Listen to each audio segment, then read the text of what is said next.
Hello guys, welcome back to TechDose, and in this video I will give you the guide and tips in order to crack the TCS digital interview. So I will also be showing you the most important questions as well as I will be giving you the advice which will help you crack this interview. So this TCS digital interview is held generally after TCS Code Vita round or after the national qualifier test. So let us now look at the interview type. Now the interview type is generally 3-on-1 interview. That is, there will be 3 interviewers and only 1 candidate. 1 HR and 2 technical person will be present in the panel. So one round of interview will be held which will contain the technical plus HR, both are combined. Okay. Typical interview time is from 30 minutes to 45 minutes, but your time may vary and it will depend on the interviewer as well. So don't panic about it.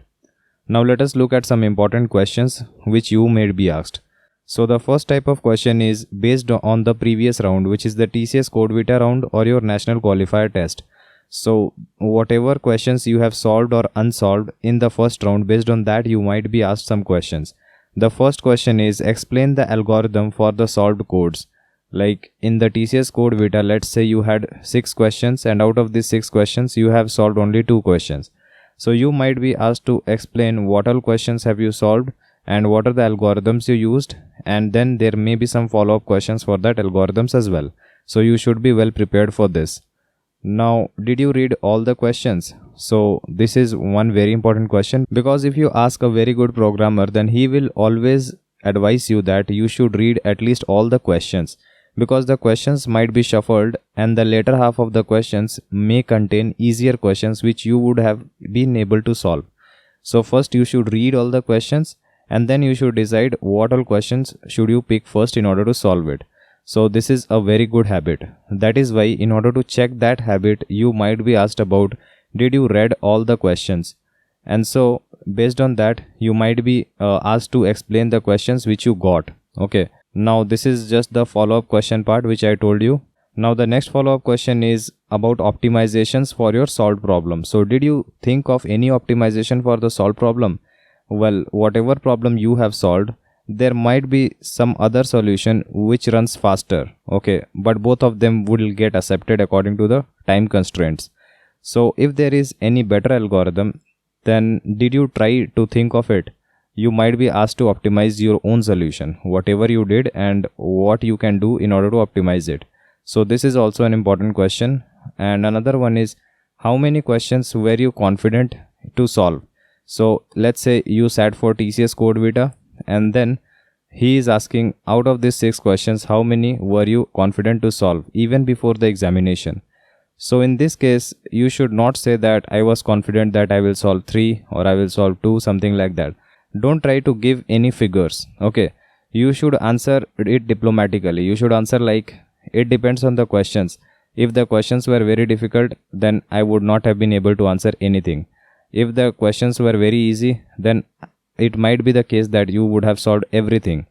So it should depend on the question, and you should not be able to answer how many are you expecting to solve even before starting the examination. Okay, so it all depends on the question. You should just answer it like that. So this is one part of the question which is based on the previous round, that is the first round. Now the interview is actually the second and the last round. So the second type of question is project related. This is also very important question. Now the first question is your role in the project. What was your role in the project? What did you do in the project? Okay, and how did you contribute in the project as well? So these are some of the questions related to project. If multiple persons were involved, then how you would have managed if team member doesn't work? So this question is valid if you have not done the project alone. Now the technical details of the project are also very important, and this is the most important part actually. Difficulties faced while doing this project. What did you learn from the project? And given the chance to redo the project, what improvements will you like to make? Now another way to frame this question is, do you have any regrets on the choices of design, algorithm, model, etc. you made while doing the project?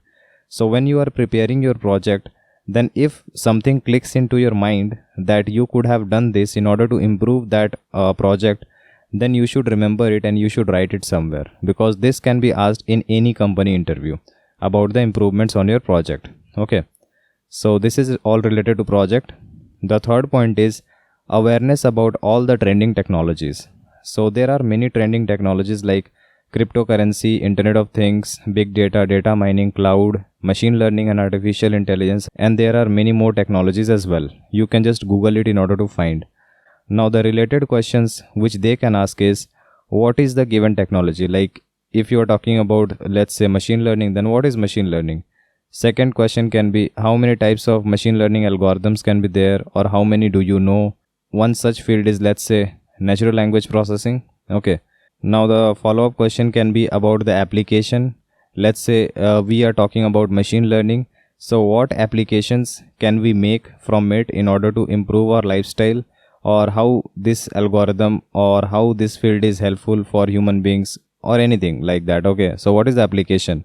Now the next follow-up question can be based on the real life example. Like you may be asked to give a real life example on certain technology.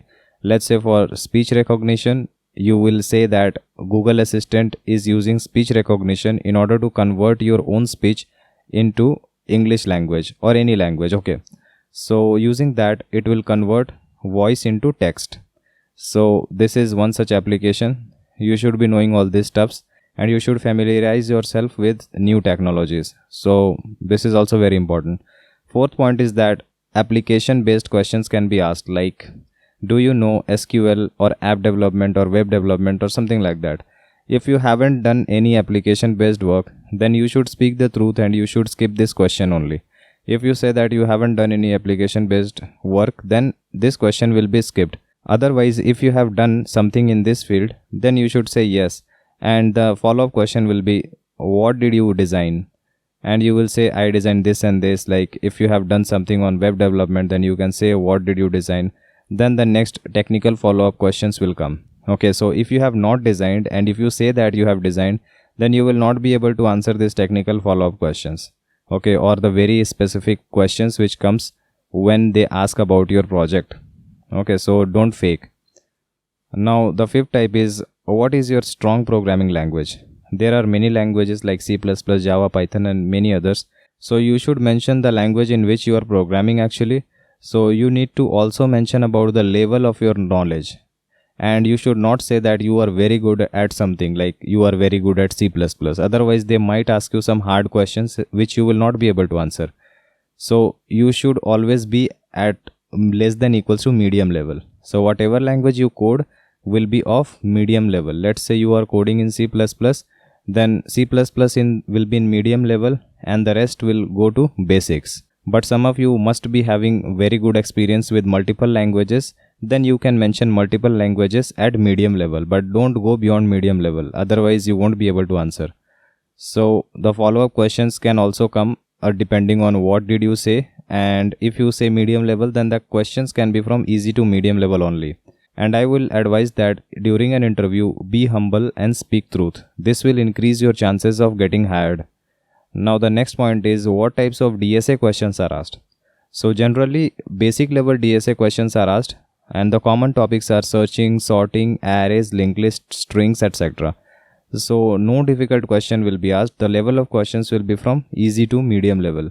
You might also be asked to code on notepad or paper, and generally the pattern printing codes are also very common. Okay, so you might be given some pattern like this. This is a very school level pattern, but just for an example I am giving this. So you might be asked to write the code in order to print this pattern. And since in this season you will be having these interviews virtually, so you might be asked to write these in notepad or on certain IDEs. Okay, so I have already made a video on how to ace virtual interviews, so you should watch that. The link will be present in the description below. There I have already explained what all things you should follow and what all things you should do in order to give best performance in your virtual interview. So the next point is, puzzle type famous problems can be asked. One such example is, they may ask you, have you heard of Tower of Hanoi problem? If you say yes, then they might ask you, do you know the problem statement? Well, you can say that no in order to get the problem statement from them. Otherwise, if you are very confident with your problem statement, then you can say yes, and they might ask you to explain the problem statement. Now the follow-up question can be, can you solve it? and if you can solve, then they will ask you about the explanation of the algorithm, and finally they might also ask you to write the code for it. So if the puzzles are asked, then they will obviously be from the famous problems. Okay. Now the next point is, apart from coding, what all things do you know in your CSE or software domain? So some points which you can mention is, the first and very important point is your research paper or publication. If you have any, you can mention that. Second point is, if you have done any development project, then you can mention that as well. Anything interesting which you know, like Raspberry Pi, OSCP course, penetration testing, bug bounty hunting, robotics, or anything else which you find interesting, you can also mention it. Otherwise, if you are very actively participating in hackathons or Kaggle competition, then you can also mention that. Okay, so here word participates is very important, not just participated, because if you say that you have participated in a hackathon, then actually it will mean that you have participated in just a single, like 1 or 2 hackathons. But if you say that you participate in hackathons, then it will mean that you are actively participating, you are not leaving out any opportunity, and so it will show that you are very interested in hackathons as well as Kaggle competitions. So this will give a positive vibe. That is why you should say that you participate and not participated. Now the next point is, questions on CS fundamentals can also be asked like in every other company. It can be asked from DBMS, OSCN, OOPS. So the questions will be very basic level. You can just revise it in just a couple of days. Now the next question type is, common sense questions can also be asked during the interview. So let me give you an example. Given the market share graph of 5 companies for last 20 years, where will you invest? So this is a very basic question, a very common sense type question. You will be given graph for 5 companies, and seeing on the graph you will try to predict what can happen in future by giving some reasonings. They will listen to your reasonings and decide if you are giving good logic in order to support your decision. Okay, so this logical reasoning part can also come in handy. This comes under common sense questions. Okay, so these are all 10 types of questions which is very commonly asked in the TCS digital interview. Now let us look at some HR questions. Now one such very famous question is, tell me something about yourself. Second question is, what are your hobbies? Third is, do you have job location problem or any preference? Like for example, let's say they are saying, if Delhi is having water scarcity, then if company need arises in order for you to work in Delhi, then can you work there? So this is one such question. You should always say yes. You are not having any problem with job location. So this will strengthen your chances of getting hired. Now the fourth question is, can you do night shifts or overtime to guarantee work completion on time? You should say yes in this case as well. And fifth question is, tell me about your family background. So for this you can explain about your parents, your siblings, but don't give any figurative income about your parents. Okay, that is not very appreciable during an interview. Now the next question is, why did you give drop between certain courses, like after your 12th exam or after your BTech, if you actually did? Okay, so this question is applicable for those who have given a drop between their courses. So you should be able to justify your decision. Like after 12th exam, let's say you were preparing for your entrance exams JEE, then you should justify that in the 12th I was unable to pass, and so I gave a 1-year drop, and then I cleared JEE and joined some premier institute. Now your justification will fail if after 12th you have given 1-year gap, and even after doing that you were not able to join any good college. So you should come up with a good reasoning for this one as well. You can search it on internet as well. Now the 7th question is, why do you want to join software engineering even though you have no relevant degree? So this question apply for those who are from non-computer science background, like if you are from ECE electronics, or if you are from electrical, or if you are from mechanical or something like that, then this question is applicable for you. So you can explain like you love this field because you love programming, or you like developing applications or something like that. Okay, and you must be having something to back it up. If you have something to back it up, then that is very good. Like if you have a programming profile on, let's say, LeetCode or Geeks for Geeks or CodeChef or Codeforces, anywhere, then that will back up your logic, because that will show that you are continuously putting some effort in this field. And without liking any field, you will not be able to put continuous effort for longer period of time. So this will strengthen your point and your logic as well. Or if you have done any developmental work, then you can also say that I like developmental work and so I want to join this software engineering part, and you can point out to this development work as your example. So this will strengthen your point as well. Even if you have not done anything, then you can just say verbally that you love programming and you love developmental work, you love these new technologies and you want to learn and apply those new technologies. That is why you want to join this software company. You can say like that. Okay. Now the next question is, why do you have low marks in degree? So this is very easy for those who are from non-computer science background, because if you are from non-computer science background, then you can say that actually you are not interested in that field and your entire interest lies in computer science and engineering, and that is why your marks are low in your given branch. Okay. Now for those who are already having computer science background and they want to join these software companies, they cannot use that logic. Okay, because that will hurt their reasoning. Now in this case you can say that practical implementations are very interesting for you, whereas theory is very boring, and that is why you are having low marks. So this can be one such reasoning which will save you. You can also think about some other reasonings or search on the internet as well. I just know about this for now, so I just mentioned it. Now for the advice part, what all things I advise. First thing is, don't mention anything you don't have good knowledge on in your CV, otherwise it will definitely go against you. Second point is that mention interest area in your CV on analyzing the positions available in the company. Example, if the company has invested in cryptocurrency and IoT, then you can mention that as your interest. Okay, so that will highly improve your chances in order to get hired.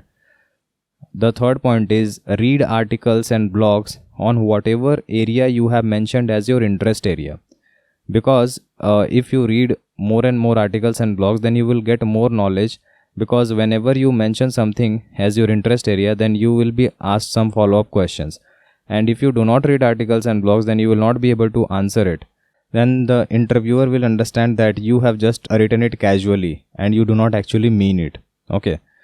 Now the next point is, department wise questions can also be asked. This is done to check your domain knowledge. If you are not from computer science background, then you might also be asked about mechanical engineering, electrical, electronics, civil, or anything from which you belong. So this is also very important, and this is usually done in the TCS interviews. Now communication skills are very important for each and every company. So work on how you can improve your expressibility. Use your hand gestures if you cannot improve your language. Okay, so at least you can show your hands in order to explain something. This will improve your expressions. Okay, now get a very good knowledge on your internship work, because internship work is considered as very important. And as I already said, you should be good with your mentioned skills. Example, you should know how to draw graph using MS Excel if you have mentioned MS Excel or MS Office in your skills part. So this is very important. You should not fake anything in your CV. The next point is, your HR will continuously analyze your behavior, because this panel consisted of 3 persons, 2 will be technical and 1 will be HR. The HR will not interrupt generally. Generally the technical persons will keep asking the question, but HR will keep analyzing you. If you are seen arrogant or unfaithful or have done any false claims in your CV, then you will be rejected. The next thing is, do some research on the company. You should know about the company CEO, budget, and the areas of investment. This will show the interviewers how much you are interested in their company, and so will give some positive signals, and this will be highly beneficial for you to get hired in that company. One last advice from me will be humble and speak truth. This will increase your chances for getting hired. Do not fake anything. Okay. So these are the most important points and areas you should focus on if you are sitting for a TCS digital interview. Many of these points are also applicable for other interviews as well, so you can apply them in other companies as well. Okay. If you have any doubt, then feel free to comment below and I'll try to help you as soon as possible. Like and share our video and subscribe to our channel in order to watch more of these programming videos. See you in our next video. Thank you.